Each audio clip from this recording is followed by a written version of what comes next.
growing up, I always had a love of music. You know, it was always at home and just around at church and at school. So I always loved to perform and to write. I was in New York for a few years, and when I came back in like '92, I joined up with an old friend, Ozzy Merrick, who was writing also.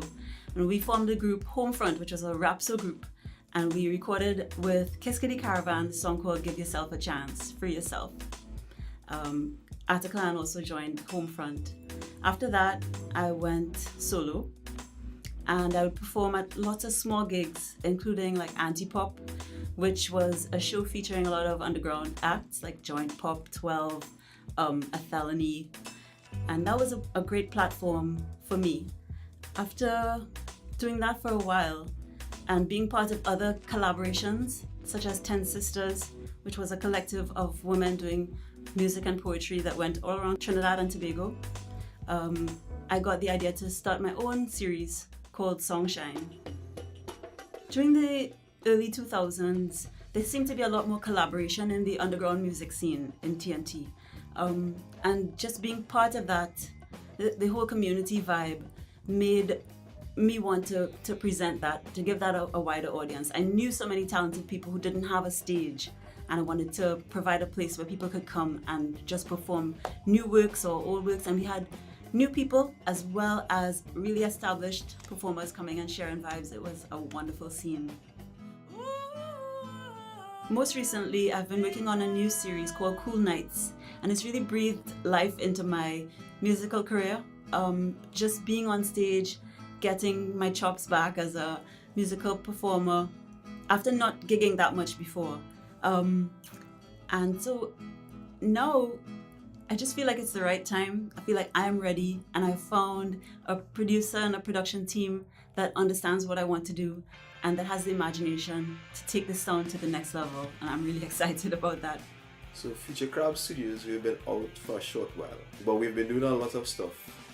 As a studio, we set ourselves apart from other studios because we're not only interested in making money or making the most money, but our motto, create new sound, is something that we adhere very strongly to.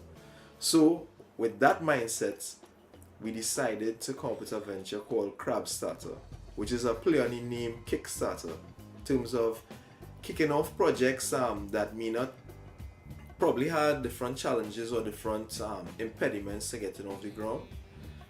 Worthy projects that we believe the world should have a chance to hear, visualize. And the first project we're coming out with is a project from none other than Gillian Moor. The new album is called Everchanging. It's the name of one of my songs. The album will include some of my older songs that people would have come to know over the years, as well as some new songs that I'm very happy about too.